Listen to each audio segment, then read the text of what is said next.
Qo'rqaman Allohim bir kun kelib, yaratgan oldida qilinsam so'roq. O'tgan kunlarimni sarhisob qilib, so'zlolmay zabonim bo'lmasin titroq. Goh yig'lab, goh kulib o'tar kunimiz, dunyo tashvishlarini unutib qo'yib. Ibodatsiz o'tar ba'zan tunimiz, joynamoz, tasbihni bir chetga surib. Halol va haromni farqlolmay banda, ay shu ishrat yo'liga bosmagan qadam. Ertaga ne bo'lar, o'ylamay tanda. Adashma ey inson yo'lingda hardam.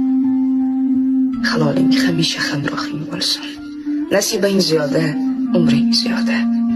Qalb ko'zing, iymoning butun bo'lsin, bevaqt uzilmasin rizqing dunyoda. Bir ojiz bandamiz, ba'zidan olib, kelamiz dunyoning ustidan xoli. Aytar tili yo'qdir qaytarsa bir so'z, sen o'zing kimsan u, gerdayman tolib.